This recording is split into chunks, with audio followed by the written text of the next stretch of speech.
que trabaja en zona franca de Gran Canaria. ¿Tu puesto exacto, cuál es tu función ahí exactamente, Pedro? Mi función, yo soy el técnico superior de gestión, pero coloquialmente soy el bombero, porque soy el único técnico del consorcio, entonces responsable de recursos humanos, de marketing, de finanzas, es decir, un máster en todas las áreas de la empresa, digamos. Después vamos a profundizar en la organización interna de la zona franca, porque Sin nosotros problema. la Correcto. desconocemos, ¿no? Pero Vale.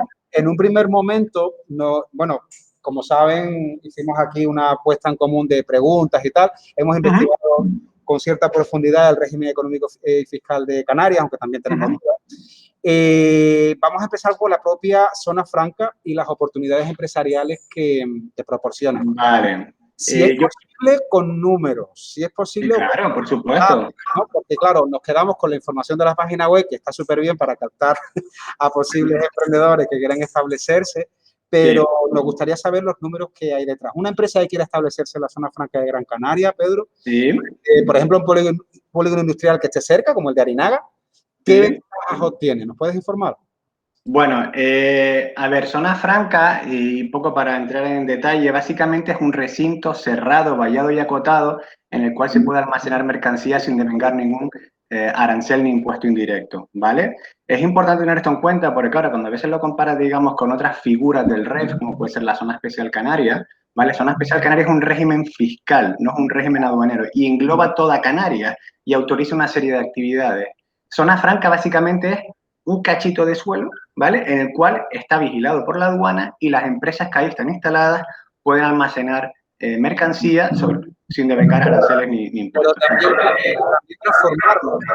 Por supuesto, también por supuesto. Lo que pasa es que técnicamente eso saldría del régimen, para no entrar mucho en terminología aduanera, ¿vale? Sale del régimen de depósito de zona franca y se vincula a un perfeccionamiento activo, ¿vale? O sea que físicamente la mercancía puede seguir estando en zona franca, pero a nivel aduanero ya no está en zona franca. De hecho, en zona franca lo único que se permite son una serie de manipulaciones usuales, es decir, pues desparafinado, puesta a punto, limpieza, engrasado, ese tipo de actividades sí se pueden, con la autorización de la aduana, realizar en zona franca y permanecerían en el régimen de depósito de zona franca. ¿Y eso es tipo de la zona franca de Gran Canaria o es común a todas las zonas francas? Bueno, a ver, también un poco para ponernos en antecedentes, es que el término de zona franca depende de dónde esté situada, tiene unas características u otras, ¿vale? De hecho, el término más apropiado para zona franca sería zonas económicas especiales, y en el mundo hay más de 5.500 zonas económicas especiales,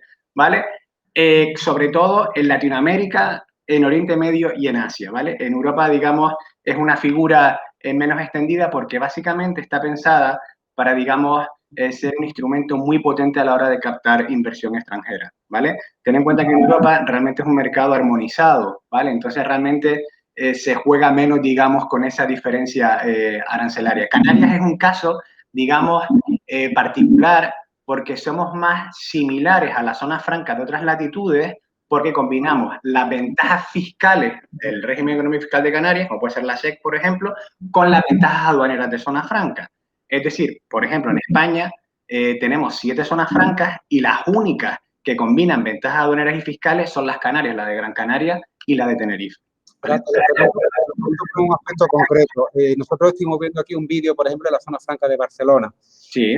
Y la verdad nos impresionó porque parecía un parque tecnológico realmente. O sea, las actividades que se desarrollaban allí iban mucho más allá del depósito y mucho más allá del desparafinado. O sea, había una transformación más compleja. ¿No es el caso aquí, entonces? Lo que es zona franca, en régimen de zona franca aduanera, por ejemplo, en Barcelona, solo es el 1% de su suelo, ¿vale? O sea, el resto, el 99% restante, viveros empresariales, parques tecnológicos, ahora la famosa incubadora para impresión 3D, todo eso es de zona franca, pero está en un polígono industrial corriente y moliente, ¿vale? Puede tener un registro aduanero donde tenemos el depósito temporal, donde se hace la vigilancia aduanera, etcétera, pero todo lo que hemos visto en otro tipo de materiales se le llama zona franca, pero porque es adyacente, o no, incluso, al recinto aduanero, pero no está bajo las posibilidades que ofrece el régimen aduanero correspondiente. Mira, una imagen vale más que 1000 palabras. Los locales del Estadio Ramón de Carranza en Cádiz, de fútbol, son de la zona franca. Las gradas de Balaídos, que es el estadio donde juega el Celta de Vigo, son de la zona franca. La zona franca de Vigo construye centros comerciales, o sea, deprime la avenida, porque al final no te olvides que las zonas francas se crean en España, en Europa, a iniciativa de las administraciones públicas, y los presidentes de los consorcios son los alcaldes, ¿vale? Entonces, claro, al final es un instrumento potentísimo de captación y diversificación de la actividad económica. Es urbanístico muchas veces, o sea, no mucho más allá de los aduaneros. Vale, me queda claro. Entonces, ya llevándolo aquí al caso de Gran Canaria, volvemos a la pregunta original. Sí. Una empresa que quiera establecerse en zona franca, por ejemplo, en el recinto de Arinaga, ¿vale? Sí. Respecto a establecerse en el polígono de Arinac, que es adyacente, Sí. ¿qué ventajas obtendría? Si es posible. Bueno, las ventajas, a ver, las ventajas son, digamos, las que están contempladas en el régimen económico y fiscal y, como te decía, en zona franca, la ventaja fundamental es que toda la mercancía que tú puedas almacenar en esas instalaciones está exenta del pago de aranceles y de impuestos indirectos. Y luego también hay una ventaja, digamos, un poco más técnica, que es cuando vayas a hacer perfeccionamiento activo, no estás obligado a cumplir las condiciones de orden económico, que eso es una palabra así muy complicada, pero básicamente lo que significa es que te puedes aprovisionar de materias primas de cualquier lado del mundo sin tener en cuenta si esa importación va a perjudicar a productores comunitarios, ¿vale? Eso es una ventaja que está sobre el papel, pero yo llevo aquí en Zona Franca ya unos años y de momento no he visto que ninguna empresa se haya beneficiado específicamente de esa exención en el cumplimiento de las condiciones de orden económico. Sí de la otra ventaja fundamental, que es la compatibilidad con el resto de instrumentos del REF.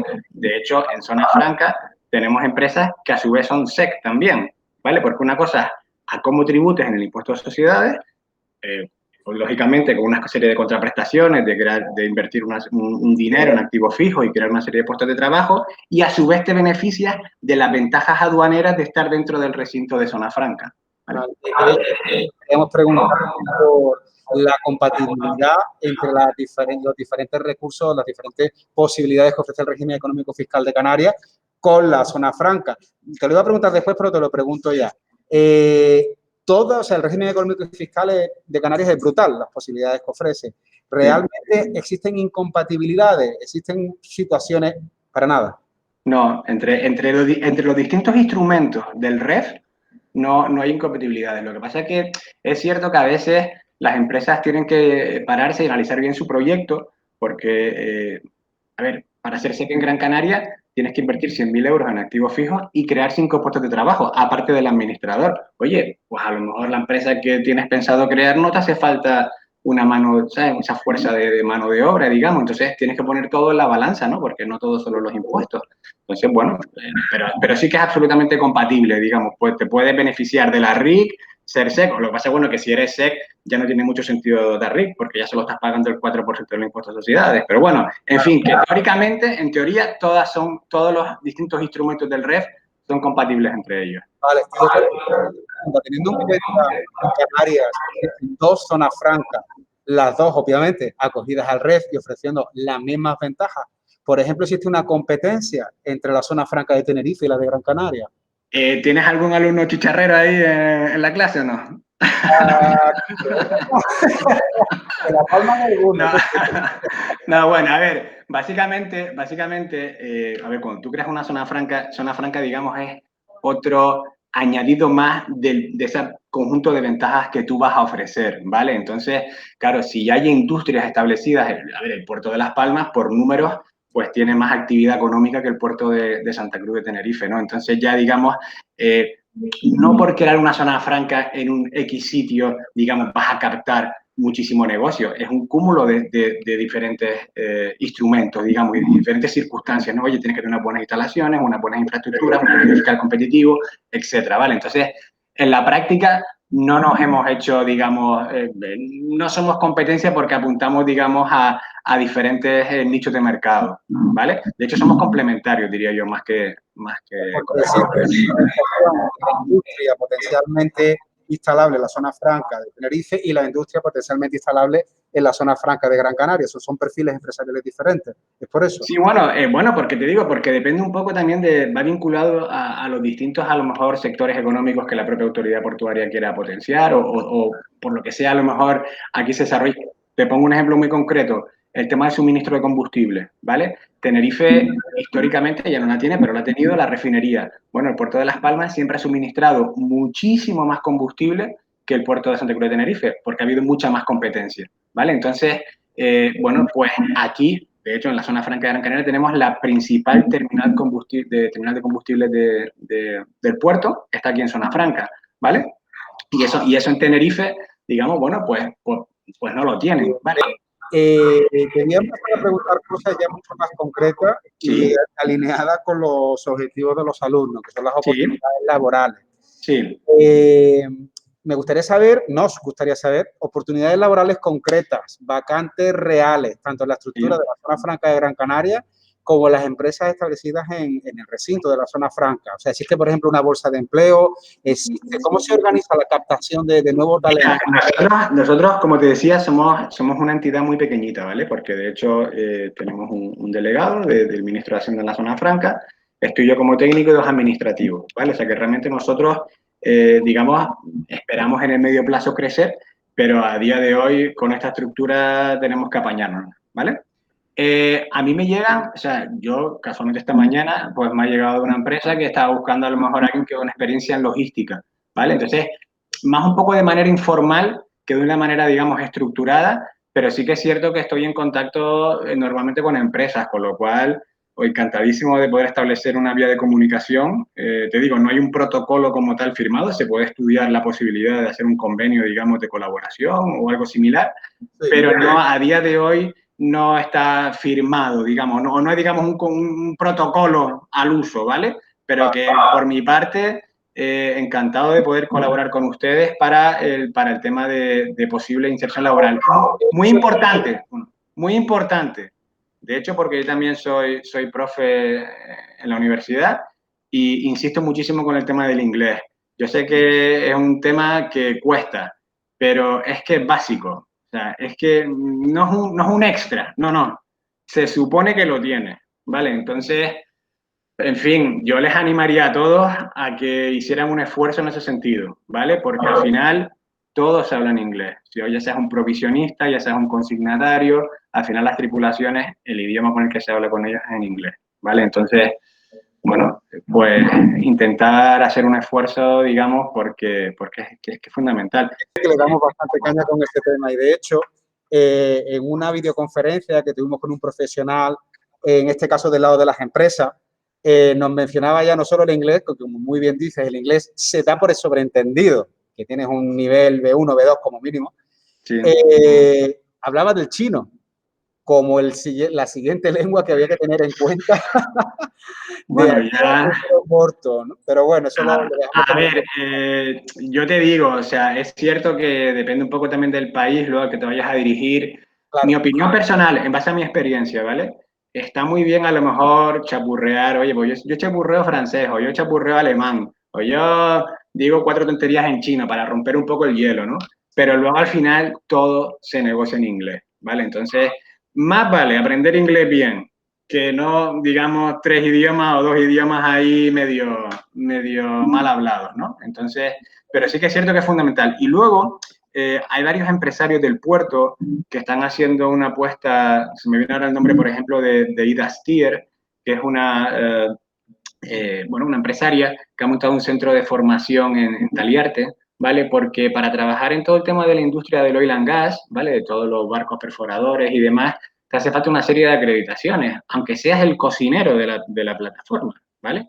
Entonces, claro, pues hace falta, y muchas veces se trae la gente de sitios súper lejanos porque aquí no hay gente acreditada. Es más, yo he vivido en mis carnes proyectos te lo comento, de la construcción de la terminal de combustible, que encima fue en una época que estamos en plena crisis, y prácticamente todos los trabajadores venían de fuera porque no tenían gente acreditada, ¿vale? No es que, y cuando digo gente acreditada, te pongo el ejemplo del soldador. No me vale que me digas que eres soldador. A ver, ¿tú qué certificación tienes porque estás soldando tanques, o sea, no estás soldando una, y claro, estás hablando de combustible, o sea, que no puede ser, ¿sabes? Que tiene que haber una formación, digamos, acorde a unos ciertos estándares. En el Cruz de Piedra se imparte el ciclo superior de transporte y logística y el ciclo superior de transporte internacional. De hecho, están planteados como un doble ciclo. En 3 años se pueden sacar los 2 ciclos. Entonces, lógicamente, de hecho, mi asignatura es gestiones administrativas de comercio internacional. El perfil nuestro es administrativo, ¿vale? Entonces, desde el punto de vista de personas entre 20 y 30 años de media, que se están formando en mover mercancía a lo largo y ancho del mundo, ¿qué les recomiendas? Es decir, ¿qué perfiles, qué habilidades son demandadas en el mercado laboral? A lo mejor son también certificaciones como la que estás diciendo, solo que llevadas al ámbito administrativo. Yo te recomiendo porque, de hecho, casualmente, la semana pasada vi que había un programa de Proesca. Conocerán, me imagino, lo que es Proesca, ¿no? Es dedicado al órgano del gobierno autónomo para promover la internacionalización de las empresas canarias y captación de inversiones.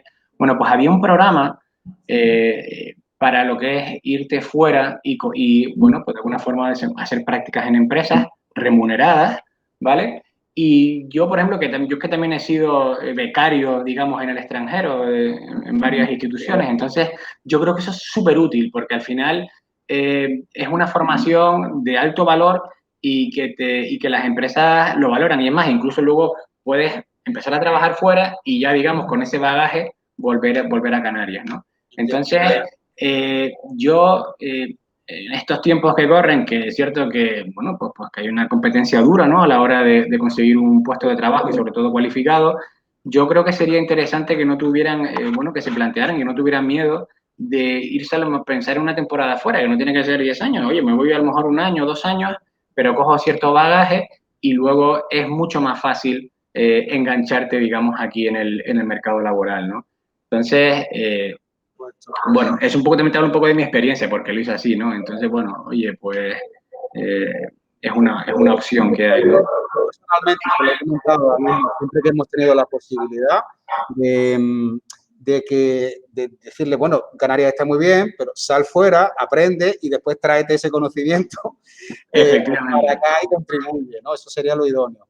Pero en cuanto a algo más concreto, como por ejemplo, programas de formación de Proexa, que yo personalmente no los conocía cuando estudiamos. ¿Qué grupo estudió Proexa de aquí? ¿Quiénes fueron? ¿Están aquí?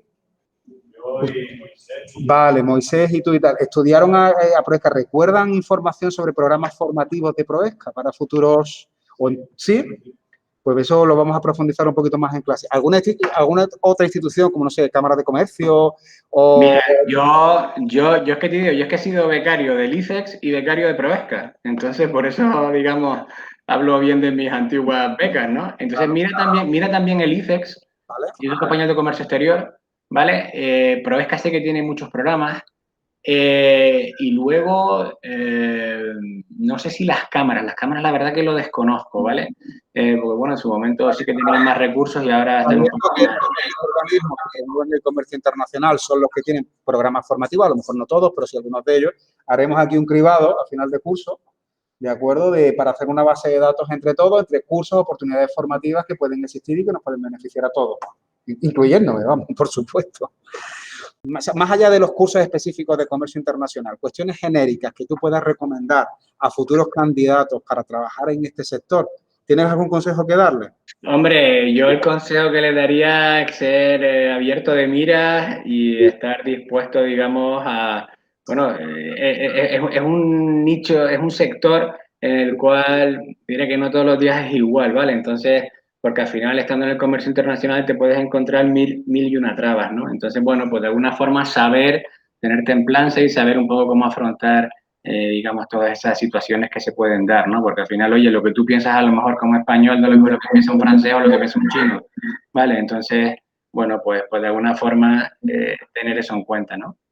Yo creo que viajar en general, También, viajar es muy sano. A ver si podemos volver a viajar. Cuando sea posible el hecho de viajar, quien tenga oportunidad de viajar, el simple hecho de viajar y pasar, no en la playa en República Dominicana, no me refiero a eso. sino me refiero a tener experiencia de hacerte un curso en el Reino Unido, en Italia, en Polonia, donde sea, de cualquier cosa, ¿no? Eso te abre las miras muchísimo. Y en el currículum tiene un peso, pero sobre todo te proporciona una seguridad en una misma entrevista de trabajo sobre lo que estás hablando. Por supuesto. Ahora nos gustaría hacer algunas preguntas que plantearon los alumnos al respecto del funcionamiento interno de la zona franca. Pero antes de abandonar este bloque, a partir, chicos, de lo que he hablado, ¿hay alguna cuestión adicional sobre vuestro futuro profesional respecto a la construcción de vuestra propia carrera profesional, vuestro currículum, que queráis plantear? ¿Algo que se les haya ocurrido en esta última media hora, que no estuviera en el guión original? ¿Está todo cubierto, más o menos? Vale, todo el mundo está contento. ¿Qué plan de futuro tiene la zona franca de Gran Canaria? ¿De qué manera crees tú que va a crecer? ¿Qué oportunidades va a generar también para los... Nosotros lo que vamos a hacer, vamos a copiar lo que hacen bien el resto de zonas francas españolas. Ya estamos recibiendo, el año pasado fue la primera vez que recibimos una aportación económica del Estado a cuenta de ese recurso financiero. Este año vamos a recibir la segunda aportación y lo vamos a invertir en el consorcio. Y una de las ideas que estamos trabajando es hacer algo parecido a lo que hace Vigo aquí en Gran Canaria. Es decir, de alguna forma tenemos una filosofía de llave en mano, es decir, de apoyar a proyectos que tengan interés, digamos, en alguna rama internacional que esté vinculada al puerto, pero que se vean de alguna forma limitados, porque al final, oye, si vienes aquí tienes que hacer una inversión en una nave, una inversión en una piscina. No, nosotros te lo daríamos, digamos, llave en mano y con el asesoramiento y el apoyo del consorcio, ¿vale? Entonces, una de las líneas que tenemos de trabajo, que me comentabas en las preguntas, ¿no? El tema de emprendeduría, pues sí que estamos trabajando también con el gobierno de Canarias, todavía no estamos, digamos, negociándolo, pero es también una especie de vivero vinculado, ¿vale?, a todo ese tipo de actividades, bueno, relacionadas con el comercio internacional, con el puerto, con energías renovables, etcétera, ¿vale? Entonces, es otro proyecto, ya te iremos informando, digo, cuando vaya avanzando, pero que de alguna forma no vamos a inventar nada, es decir, es lo que funciona en otros sitios, vamos a intentar trasladarlo aquí a Gran Canaria. Viendo el presente de Zona Franca, algunos compañeros les llamó la atención que el número de empresas establecidas aparentemente era bajo.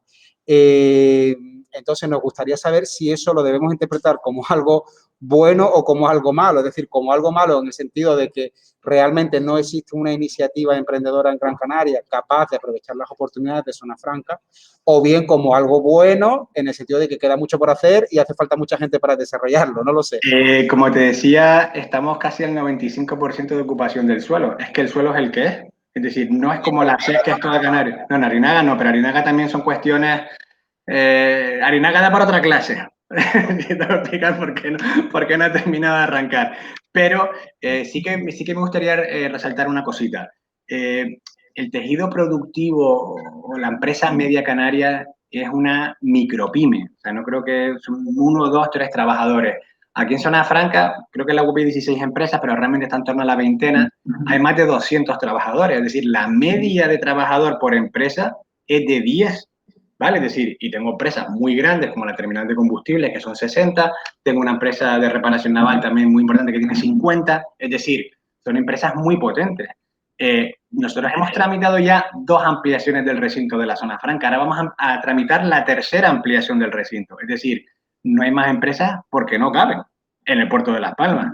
En Arinaga sí que es cierto que, bueno, no ha terminado de arrancar, haya habido un poco de todo, ¿no? Desde que el puerto, pues, no cumple los requisitos para muchos proyectos de inversión, desde también diferencias políticas entre, bueno, pues, al final es otro término municipal, digamos, con unas prioridades a la hora de autorizar ciertas actividades en ese área.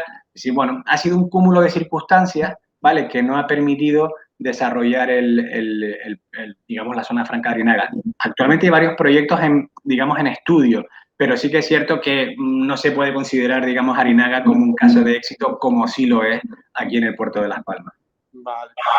Me te iba a preguntar por cuestiones de captación de empresas, de cómo funciona la Zona Franca. a la hora de capturar esa inversión. Pero claro, si me estás diciendo que tenéis casi colmatado todo el espacio y Arinaga es una cuestión que aún está en desarrollo, imagino que vuestros esfuerzos en este momento no van por ahí, o sea, no van por... Bueno, estamos tramitando, de hecho ya se ha presentado porque el gestor del suelo es la autoridad portuaria.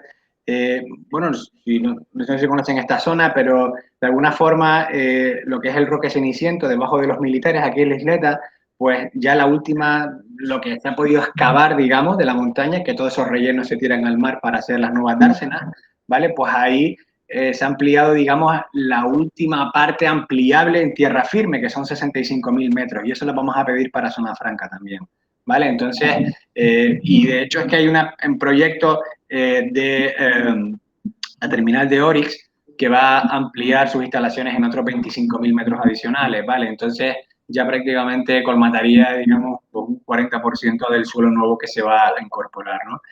Sí que me gustaría resaltar, yo he hablado aquí de las terminales de combustible, de taller de reparación naval, es decir, que parece que solo está pensado para empresas grandes, ¿no? Y para nada es así. Es decir, yo aquí en el edificio tengo una empresa que, por ejemplo, es un trader de cigarros puros, compra puros en Latinoamérica y los vende en Centroamérica y los vende en Europa.